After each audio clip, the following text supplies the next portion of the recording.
This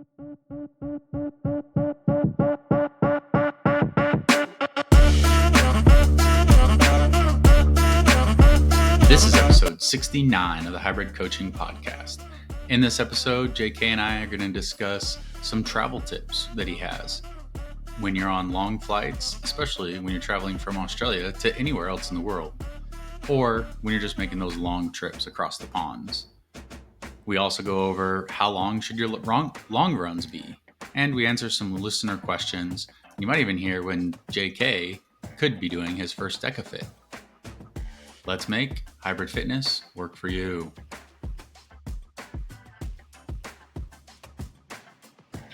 How's it going today, JK? I'm going well, thank you, Mr. Pericini. How are you doing today? I am good.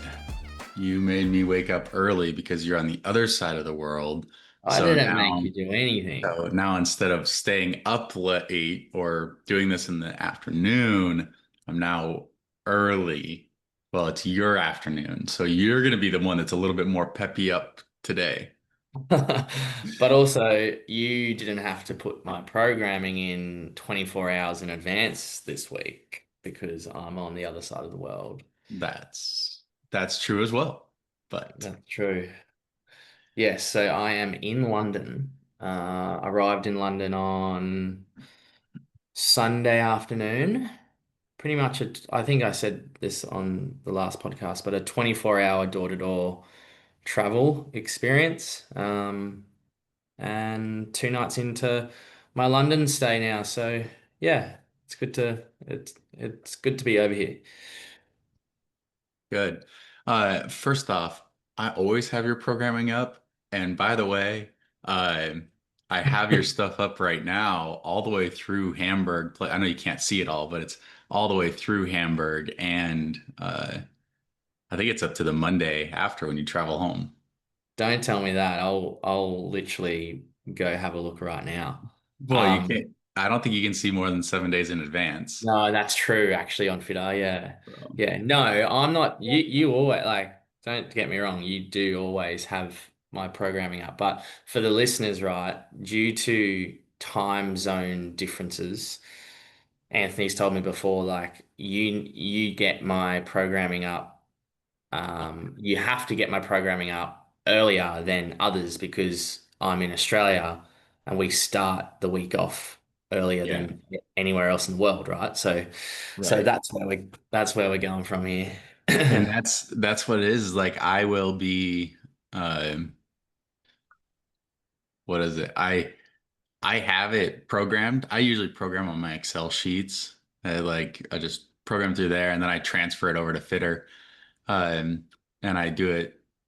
Usually, I do that always on Sundays. Like I'll just make sure that I get everything for everyone, like a week for the Yeah. daily programs, 2 weeks ahead, like all this stuff to stay up, to stay ahead. But with you, if I do it on Sunday, like when I normally do it, it's already like Monday for you, and you're Yeah. like, hey, you'd be like, "Where's my stuff?" What's going on? So you'd already be into it. So for you, I always have to get it done on. I transferred over usually Friday or Saturday. Yeah. Um, Yeah. you're just right now. You're just the first one that gets put in. Yeah. Yeah. Well, I appreciate it. I do appreciate it, Nice. mate. Uh, so today, guys, we don't have a long episode here because JK's got meetings in Europe. He's a busy man. But what we're gonna do is talk to you guys. There was interest in that travel. Sorry, what was it? How to travel for High Rocks. We're also Mm. going to talk about the Hamburg Major coming up. And then we got a few feedback and comments and questions that we want to get after. Um, Before we get too far into it, we'll break this episode up. I want to start this episode with two questions, and then JK, we can talk about traveling. Then we'll talk a little bit about Hamburg Yep. because there'll still be one more episode before actual Hamburg, which would be next Yep. week, right? But there's a Yep. lot going on this weekend as well.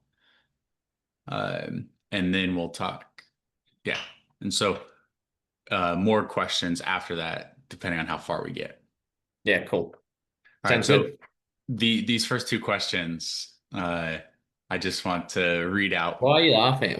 So these two, are they silly questions or are they? Yeah, they're quick, and one of them I'm interested in as well. Okay, all right. All right. Let's roll. So the first one is just is the post worlds recap going to be published? Is the Pope Worlds recap? Remember the episode that we talked while I was driving and you were Oh recording, yeah. and then I couldn't figure out how to download it? Hang on, wait. You didn't publish or you didn't publish Yeah, it? episode 57 is Um, our missing episode. ooh. Maybe we'll just pop it up at the event. No, is it because the download you couldn't download it or something or Yeah, I remember we had an issue with that yeah. link or something. I think you You, sent me an updated link, but I don't think I think when I was in Montana, I couldn't download it. So it was right. just like a lot of, um, it was taking like 30 hours to download, and I never spent the time to just let my computer run for Oh, that's 30 right, hours. because the internet up there was different. Like Yeah. it was, Now that I'm yeah, back that's home, right. I'm wondering. So we could always do that. We could chuck it up. Yeah. Yeah. I don't This know. Like, would you want to? I have to listen to the episode. I don't remember what we talked about, what Me we either. said. Make sure we didn't say anything Yeah, too wild, and then go put it up. yeah. I can't remember last episode, so I can't remember set 10 weeks ago. 12, yeah. Yeah, Um, yeah. so yeah, whether it's posted or not. You know what I was thinking though? This had me thinking. Everybody, let me know your thoughts. Do you think this would be a good episode idea? After the major, if you can get all the athletes that we coach to like talk about it. Yep. Um, I think the lineup's set. You guys already submitted, right? Yeah, so the lineup's already Yeah. set. In terms of the solo major, I need to go look, but I think I have 5 or 6 athletes in this first one. Yep. Um, and Across then- the male and Male and female. female, yeah. Yep. Um, yeah, because Lauren Griffith is doing doubles, not solo. Yep. Um, and then um, or maybe I'll just talk with each one of you afterwards and record it, and we could have Like conversations. yeah, yeah, cool. I Yeah. think I think Yeah, those are good we've episodes. Yeah. yeah, do you remember we obviously did it last year in Amsterdam. And it was good. It was really cool to do it with the crew, but with how the elite majors are kind of unfolding, like we're all so busy, like on the weekend, like because we're racing twice, like most of us are racing twice. Um, that the only time is probably the Sunday, and most people fly out on the Sunday. So if we can make it happen, we'll try and make it happen.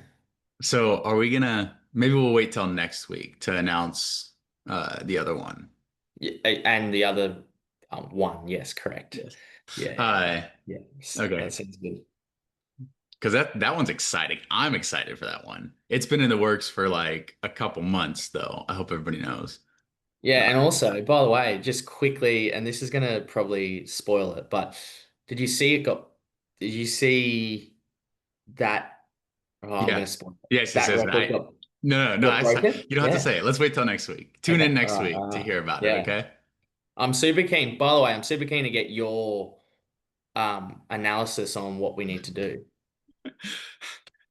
Well, I am super keen just to tell everyone what What it it is is. next week. Hmm. Or maybe we could tack it on to the end of this episode. I don't know. Listen through, see if we say it this week. If not, we'll Let's say it just next see. week. All right. Yeah. The other question. Hey, JK and Anthony, I was wondering just how long my long run should be when training exclusively for High Rocks, Deca, and Deadly Dozen. This is not the question. Oh, we could talk about this one. This is one of the questions. This is not the question I was thinking it was, though. I'll go grab the other question. So sorry, this one. How long should your long runs be when training exclusively for High Rocks, Deca, and Deadly Dozen?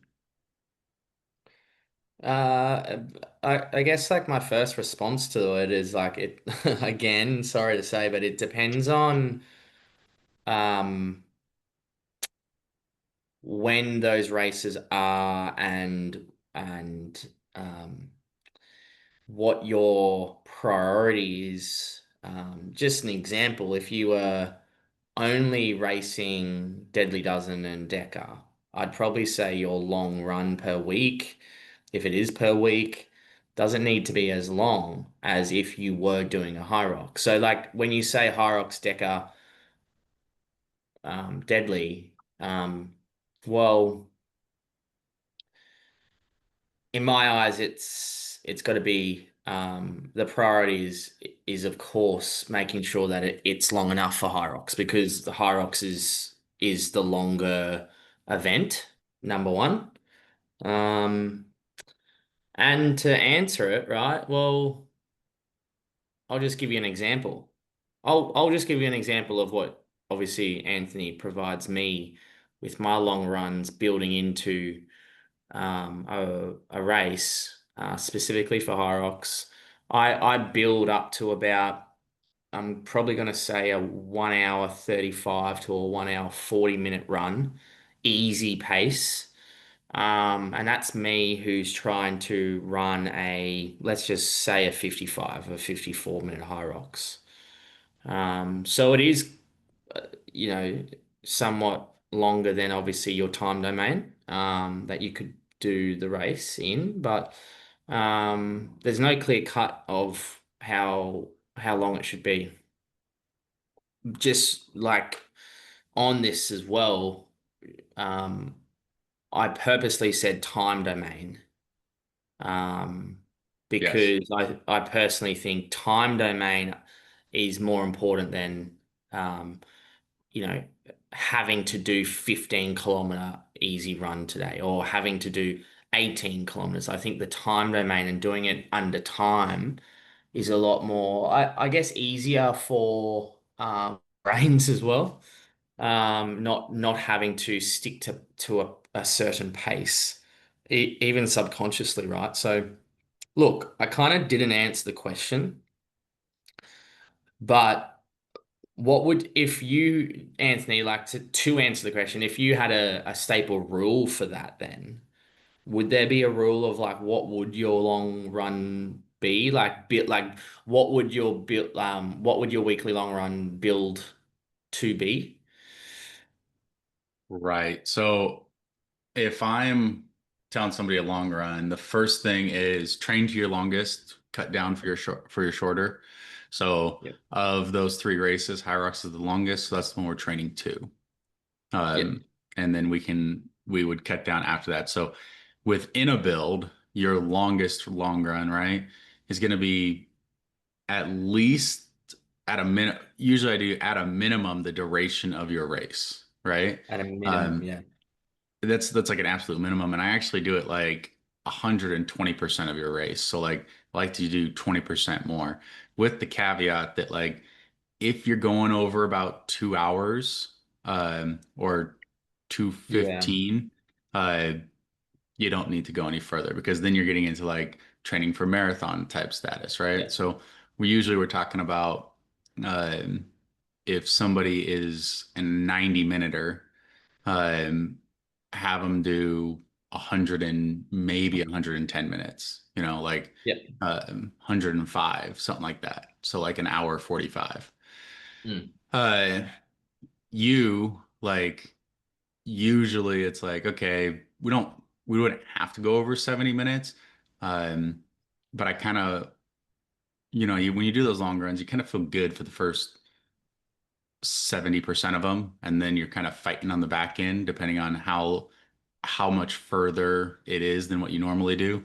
Yeah. Um, so for you, like, yeah, you're 90 minutes, 100 minutes. I think the most I would have in there would be 2 hours, Yeah. which is also like, I don't really do more than 2 hours for anybody in the program. Usually we get up to like 100 minutes, sometimes 105. Um, Mm. but it's time domain, not necessarily distance, and the the time on feet is important, and you usually want to stretch it a little bit further than what you're going to do in the race. Yeah, exactly. Yeah. All right. I think I remember my longest run before Worlds was um 1 hour 45. Yeah, Yeah. probably.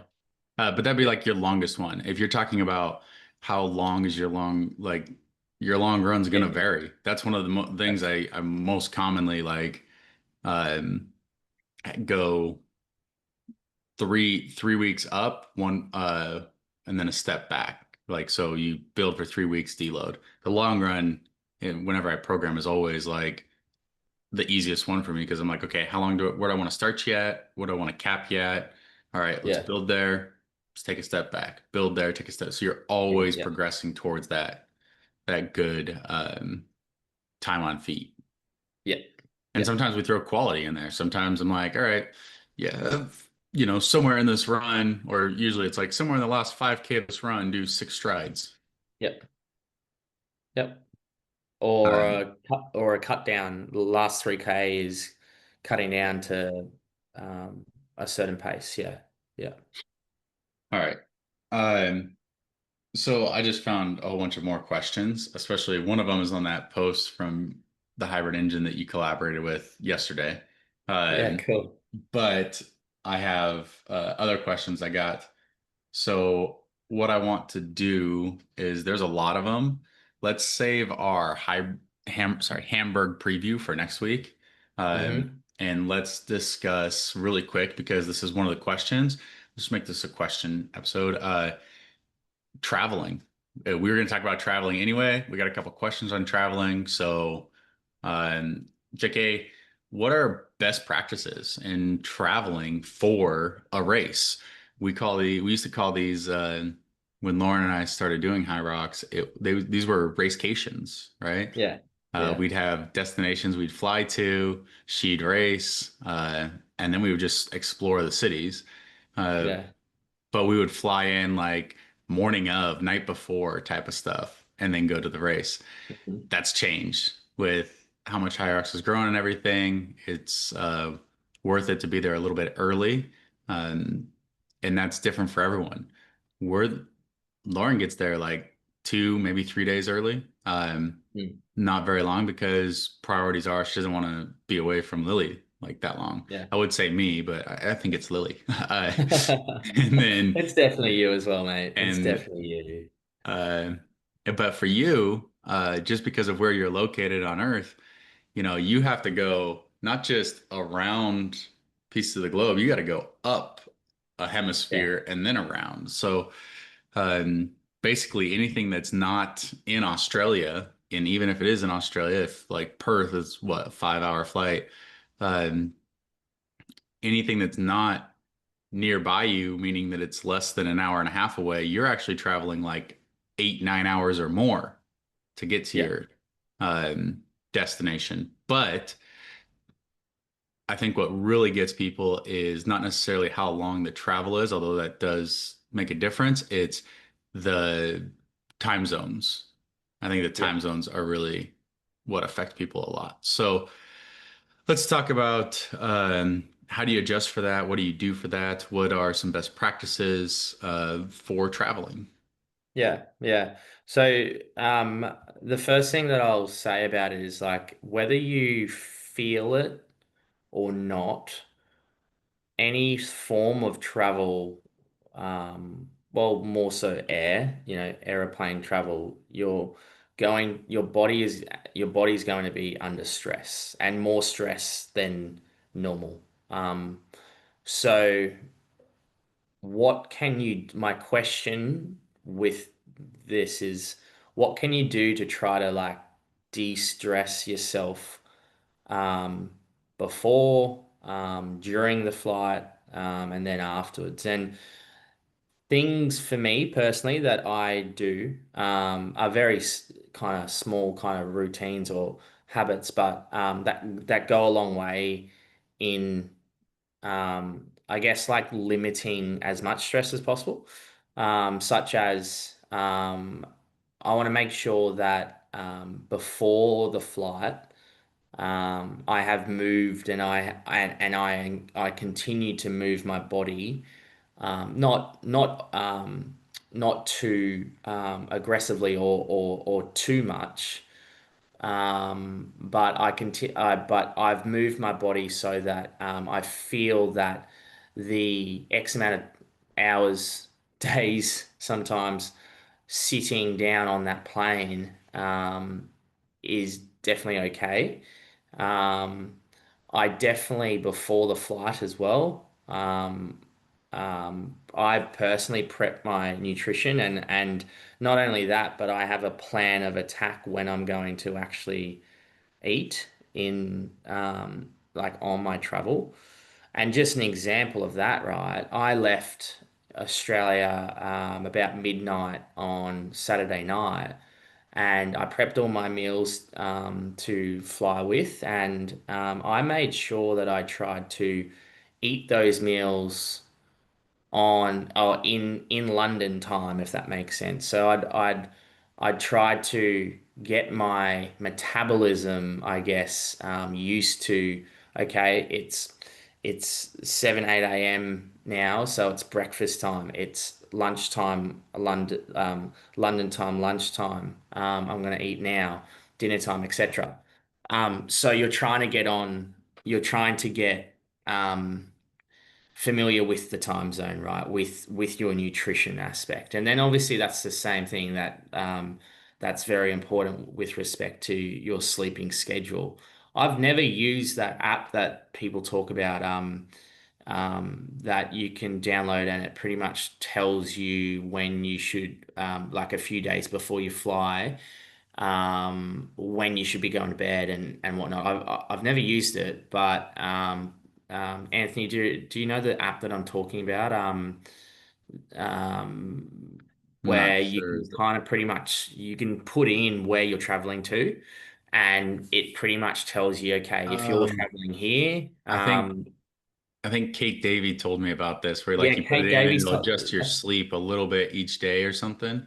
Correct. Yeah. Kate Davey was the one that told me about it as well. I've never used that, but that's a good kind of routine to get into is finding out or figuring out, sorry, the time difference and making sure you're trying to sync up some good sleeping habits before you go.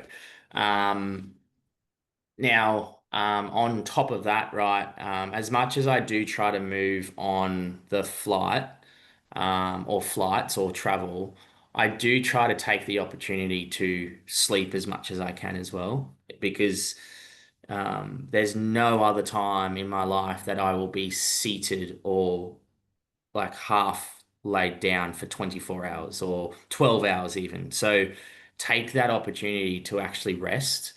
And I know it's not the best sleep, obviously because of the altitude, but yeah, like apart from obviously moving and trying to get some movement in if you're not sleeping, I highly recommend trying to sleep because one, it makes the time go faster in my head, and then also like you're there anyway, so trying to get as much sleep as possible to de-stress, right?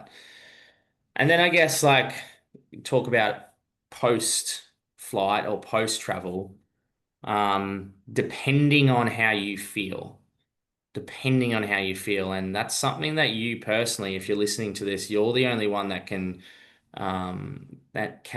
answer that after a travel experience. I like to move again after I get into my destination. So just an example, Sunday afternoon, I got into London. My first stop was the gym. I ended up going to the gym that I'm bunked at here. I spun my legs over for 30 minutes. I did a 1K easy row and a 1K easy ski. Done. 40 minutes of work, very light movement, and then sleep. if you can. Like not necessarily sleep, but resting is very important. So, apart from that, I guess travel is very personal as well. So if you're listening to this, those are my kind of habits and routines that I try to do or try to stick to. But you've got to try to find your own as well. And that's okay. So yeah, I tell you what, like I think I'm not the only one, of course. There's a number of people these days that are traveling across the globe these days for high rocks races, and which is great, of course, because it's such a global sport. But making sure you're obviously paying attention to your stress levels is really important when you are traveling. Nice. All right. And that was good. The question pertaining to that also that we had was how do you bounce back after a long flight? But I think you answered that. Say everything you said there's pretty much right on. I think the biggest difference is uh time before you're expected to race. Like when is your peak fitness going to be after a race? And I think it really depends. If you're getting there only a couple days before, because most people that are traveling, right, they're not going and adjusting themselves for 2 weeks before the Mm, race or even a week before the race to end up racing. A lot of people are traveling and then racing a day or two later. And when that happens, I mean, it really depends on what time your race falls at, but minimal adjustments to your schedule so that you're staying on. So, like, make sure you have a hotel room that has or whatever room you're going to sleep in has blackout sheets yeah. so that you could sleep when you need to. Make sure you're getting Yeah. in food and fuel to to fuel yourself, and uh, I think that makes a big difference is whether how long you're going to be staying there, and Mm, if you're like you or me, like when you travel, you swell up a little, right? So you yeah. get that water retention. So I think working out when you land is a good idea, or going to sleep and then working out, but getting some kind of movement in. It will also depend on, how much did you really sleep during the flight, like you talked about. Yeah. I think it also makes a big difference. Which direction are you going? Right. Because that will make a difference on whether it's easier to stay up. I know it's different for everybody, but I think it's harder when you're traveling to a place that will require you to stay or really adjust your schedule backwards so that you have to like wake up earlier instead of Mm, staying up longer just to yeah. meet the new schedule. And so I think that for me, where I'm located, that's like when I travel to Europe, it's pretty hard. When I come back from Europe, it's pretty easy.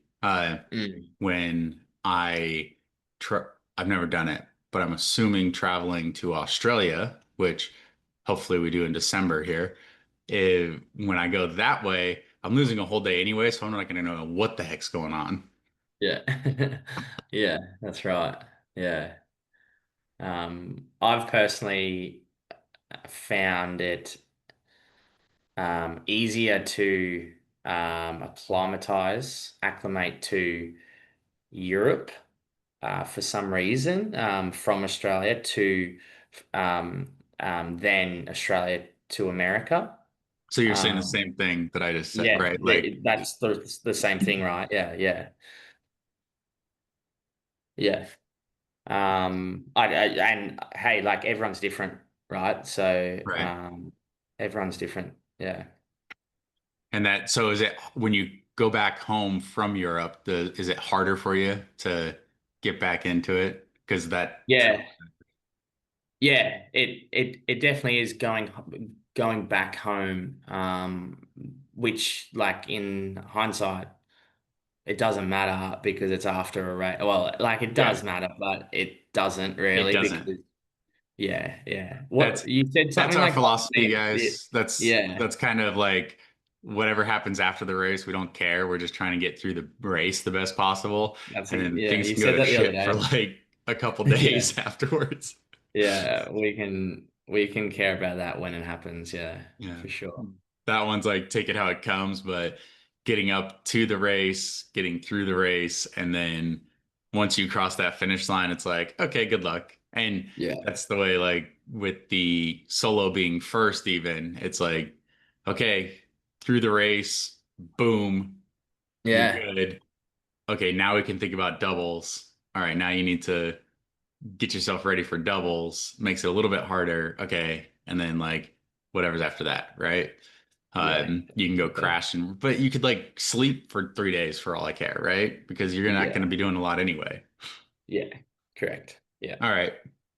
You have anything to add? What about when you're traveling? Do you take creatine or anything to help adjust, or do you do anything like that? Well, not I take creatine, but not more or not to help adjust. No, I try to keep everything the same. So even like on my trip over to London, 24 hours, right? I took my supplements with me to make sure that I still had them at the times that I wanted to, So I had my creatine, I had my immune C, I had my fish oils and stuff. So I still try to take all of that as well. But then, yeah, it's so important to just try to de-stress yourself as much as possible. And hey, like the reason why I pack and meal prep for my nutrition is well, there's two reasons. It's because then I I don't necessarily trust plain food all the time, and that's just because I've had a bad experience, number one. And then number two, it's like, well, I'm all set up with my nutrition. So I know for a fact, hey, like if I get hungry, like I'm not gonna stress out about it. So it's just limiting those stresses and then, if you're listening to this, you probably understand, right? Because you're into your health and fitness and racing that one of the first things that I do when I get to my destination is look up, or I've done it before actually getting there, is looking up two things, where I'm training and where I'm getting my food. And making sure like I've done this before, right? Where I've actually chosen where my accommodation in relation to it being a lot more easier to get groceries and easier for my gym access. And if you're listening to this, I'm assuming you may have done the same thing, right? Because you're trying to limit stress when you land. And if you know that the grocery store is literally just down the road from your accommodation, great. You know that the gym is literally a walk away. Fantastic. Those are little cues to me that, or things that I try to make sure that I'm on top of even before I fly. Yeah. And that's like, yeah, getting into choosing your hotel and stuff and what matters to you. Like, well, let's talk about that. What kind of things do you look for when you pick a hotel besides your just gym access and um, how close to a grocery store? Do you look at, do they have a little mini fridge, a coffee maker, or is that like secondary? Mini fridge slash like at least like a small kitchenette so I can prep meals. Um, I also look at how close. Well, I think the number one thing for me personally is how close I can be to the venue. And that's more so because we have to go back and forth quite a lot the day before the race, the day of the race, the day after the race. I don't want to be spending one money on Ubering or whatever, but also just time on my legs. That's that's the most important thing. But then of course, the little kitchenette, um, gym access, more so probably just for a treadmill more than anything. Um, and that's about it. Hey, coffee, I bring my own coffee maker with me, Anthony. I don't leave that up to chance because as you are aware, I love my coffee. So I bring my little V60 pour over with me and my little grinder. I'm all good to go. You travel with that. You make room in your suitcase for that. Yeah, of course I do. JK sitting there, extra pair of shoes just in case, or coffee maker. Or coffee, yeah. Coffee it is. All right. Cool. Anything else about travel, or you want to get on to some of these questions? Nah, man, I think we got that. Nice. Um, okay. And while you're saying that, I was also just thinking next week, usually our episodes come out on like Friday or Saturday. So if we do a Hamburg preview next week, that's not going to come out until you guys race. So what I'll do is you and I will record either Monday or Tuesday, and I'll just get it out on like Tuesday or Wednesday.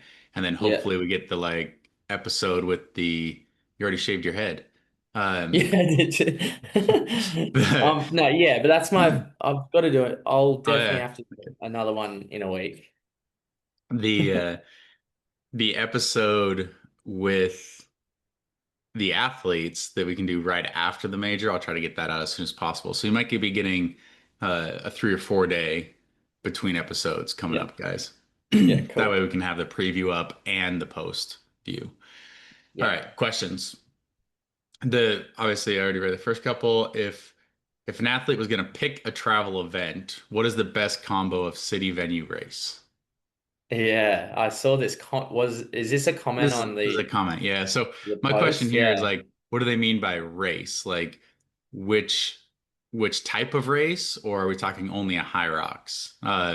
Yeah. There are some beautiful venues out there. I haven't been to all of them. And so if you're going to try to do like a racecation, pick the city you want to go to most and do it Yeah. there because the race is all the same, like do the race and explore the city you want to go to or use it as an excuse to go to that city, right? Yeah, for sure. If you're looking for Yeah. like the race is the vacation, you're trying to get the best out of the venue and everything. Um, I don't know. There's a lot of really cool venues. I think Paris looked really neat. Mm. Um, I would travel to Berlin. Italy. I'd try to go there. I want to visit that. We're maybe might be, traveling to Melbourne. It's not an excuse to just go visit JK in Australia, Right. right? Yeah, for sure. I think Uh, which yeah, venue? Which venue have you which liked the venue? most? Yeah. Well, I haven't raced there yet, but if if the answer is about okay, what race, what city because of the race, you'd go Berlin for sure. Oh, yeah. Yeah, That's like just you have to. Like, speed, looks yeah, cool. Like I think the looks hangar is awesome. sick for sure. I think apart from that, like there's a few other European races. Barcelona has always looked cool as well. But hey, like on the different like end of the scale, right? I've loved like, and I'm so lucky that I've raced in Australia, I've raced in America, I've raced in Europe, I've raced, like England. Experiencing like how the other countries actually host the High Rocks is fantastic. And like it's obviously very similar globally. Like how one, the race itself is, but there are differences how the European kind of country coordinators go about hosting races in Europe versus races in Australia versus races in America. Like it's such a different vibe, let's just call it, which is cool. So like if I were you and you're thinking about a racecation, let's just call it, I'd go, all right, like think about like a country that you want to experience and also like think about the culture as well in a way that you want to experience. So, I think um, about, yeah, when I look at cities I want to travel to, I look at like I love history stuff. So mm, actually traveling to DC, uh for your guys' major last year was super fun for me. I went to the Smithsonian. I got to walk around Yeah. like all the all the museums. I got to see like the Lincoln Memorial. I got to like Yeah. I like doing that type of stuff. So I would travel to Boston this weekend just to see the historical aspects of the city, right? Right. So those Yeah. are some things that I would have done. I actually, it's not everybody's scene, right? But especially people that probably race high rocks, they're not gonna come to Vegas necessarily for the normal Vegas stuff, but a lot of people like to do that. I still think Las Vegas, we sit in a valley here. You're close to the mountains, and the time of year they have this race, there's a ski hill. You could go like skiing and snowboarding if you wanted Yeah. to. True. You can go visit the lake or one of the other like there's Lake Mead here you could go out Yeah. to. There's a ton of really cool hikes. There's like these desert and mining hikes and old railroad track hikes, things you can do like that. So like if I didn't live in Vegas, I would love to travel here. I really like if you're talking about convenience, not necessarily completely all around, but if you go to one of the LA races that's at the Anaheim Convention Center when it's there, that place is awesome. The Is Anaheim it? Convention Center has like 13 hotels within 400 meters of the venue, right? So Oh, wow. it's super convenient. It's a big place. You walk around, that'd be cool. And you got Disneyland right next to it. So if you want to go have a Mm. bunch of fun, or you don't have to spend money, you could just walk through downtown Disney, go to both Disney or California Adventure. Plus, you got the beach nearby. Like, there's a lot of really cool things all around that we could do. Yeah. So I think the American races are really unique. In some places, we traveled to Miami for Lauren's very first one, just because I'd never been to Florida. It was fun. We got Yeah. to go there. Like, pick the places you want to go. A lot of the venues are going to be very similar, but some of the cool venues, if you're looking for, they usually highlight those. Like the airport hangar in Berlin, really neat. Yeah. Yeah. Me, I would love to go to Sydney just to like see the opera house, that type of Opera stuff. House. You know, Yeah. I Yeah. like so travel to race or travel. I think what's going to be really cool is the stadium races this year. We know that there's going to be a stadium race in Phoenix and in Warsaw and in Stockholm, right? You Stockholm. have to earn your Yeah. way to Stockholm, but I think Cardiff also might be a stadium race again. Right. Right. But Yeah. you're That's talking about awesome. Phoenix is inside it's in Glendale, but it's in the Arizona Cardinals stadium there. And Football that's a stadium. like Yeah. removable turf, so they like pick it up and move it out. So it should be pretty Wow. interesting. I'm very interested in that venue and race, and that's actually one of the few venues that you guys this year, instead of being in a separate hall with a separate setup, you're actually going to race on the turf there or Yeah. the Cool. floor. Not, I think they removed the turf during your guys' race, but Yeah. those are the type of like races. It depends on what your priorities are. Yeah. For All sure. right. When is JK doing his first DECA? I saw that. Not sure. Not sure. If one actually if one lined up to that wasn't like going to interfere with some of my Hyrox preps, I would definitely be keen. Tom Rogers, my fellow Australian, smashed the decker time the other day. I'm keen to. Oh, sorry, it was probably like 2 months ago now, but I'm keen to see. I'm keen to do it eventually for sure. It would be good to get one in over the summer or something, see if you want to do it.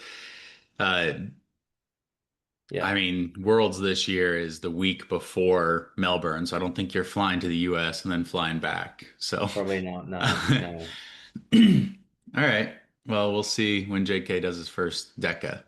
Yeah. DECA Fit, DECA Ultra, DECA Mile, DECA Mm. Strong, Yeah, DECA Atlas. I'd probably like the Deca Ultra. 5 DECA Fits in a row. Yeah, I'd I'd probably rather that than any of any other one. Yeah. Yeah. Uh, all right, here's 2 in a row. Body weight and carbs 90 minutes before training or something else. And then What do you eat before a race? My blood sugar tanked in my last high rocks. Yeah, well, I saw this and I've never heard of that body weight in carbs before a race. I've never heard of it. And look, I apologize if it actually is a thing or not, but yeah, it's not something that I go by. No. And that's to me, is it pounds or kilos? Because otherwise Correct. you're Yeah. talking like 90 Yeah, kilos, 200 pounds, which body weight? exactly. Exactly right. So um but if you're wondering 90 minutes before a race, I'm not actually 90 minutes before a race, I'm not eating then actually. I'm eating 3 hours before a race and I'm having a normal meal of mine, which is a carbohydrate dense meal. And then I'm having something maybe an hour before and then something small and very sugar based 30 minutes before. Um, but that's just to be specific with timing. Nice. All right. What warm-up routine have you found works best, and how soon do you do it before you hit the start line? Ooh, cool. I've done the same warm-up routine for probably 2 years now, since we've been together, Anthony. And that is simply 10 to 15 minutes, probably more so 15-minute easy jog. Um, I end up doing a easy 1K ski, an easy 1K row.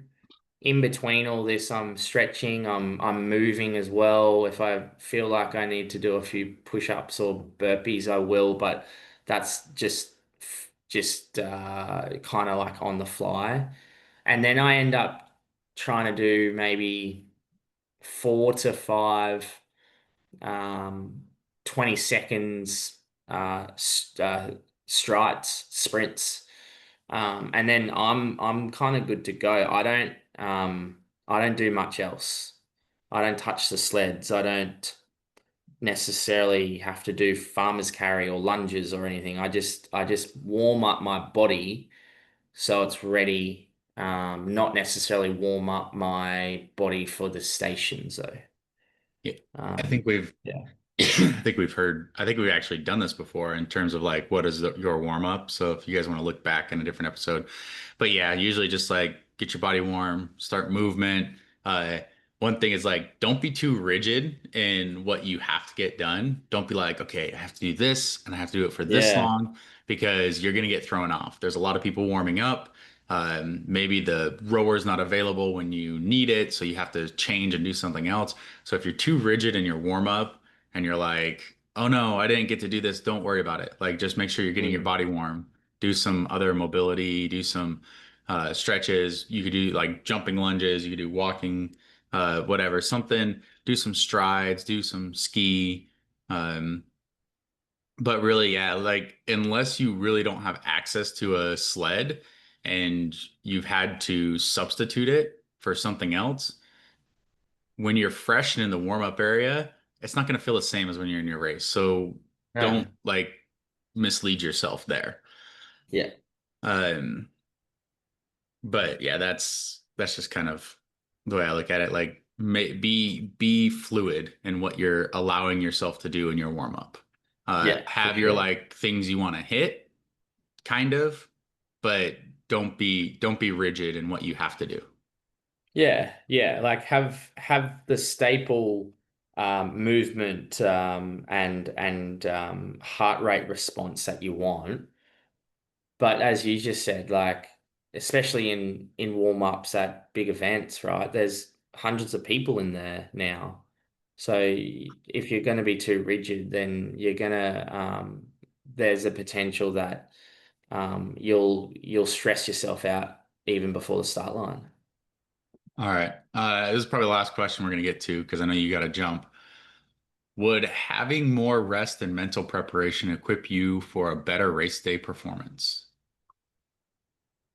Would um would I'm not say sure. it again. I'm not Would sure what they mean there. Because you do rest, you do mental preparation. to get ready Mm. for a race. So your race day performance, like having more of it would be great, but at this point, having more of it means taking away from something else. So what is Yeah. more is the question that Yeah. I would ask this person back, just because I don't know what is more. You do some. We talk about it. You do your own mental preparation. You're gonna rest as much as you can without hindering your blood flow and your taper and stuff. So Yeah. would it have you bet? Yeah, you'd be have a better race day performance as long as you're maximizing those things. But if you overdo them and you take away from the other things that you need to do, especially for you, you have demands on your time, JK. You have to go to a media shoot. You have to go to the uh, what's Briefing. it called? Yeah. The briefing. Yeah, you have some other things like sponsor obligations as well. So there's not necessarily more time for that. So you're maximizing the time you have for it. Mm. Exactly. Yeah. Yeah. Yeah. And as you just said, to cap it off, like something, it's not like, yeah, like more doesn't equal a better result when it comes to resting, or when it comes to like mental preparation or mental, visualization. Like, those things are so important for a race, but as you said, like something would give if you go too far as well, right? So, um, and everyone's different with that as well. I probably visualize, or I probably mentally prepare myself so different to anyone else that's on the start line. But that doesn't mean my way or the way I do it is any better than Tim Vinish or any better than Alex Ronkovic, you know? It's just the way we do it. Yep. All right. So I know you got to jump, so we can start going. You just want to close it out here. Yeah, man. Thanks for listening, guys. And yeah, as Anthony said, we'll do one more episode before the Hamburg Major next week, which is T minus 9 day. No, Is it 9 days? Let's see. 10 days. 4, 5, 6, 7, 8, 9, 10.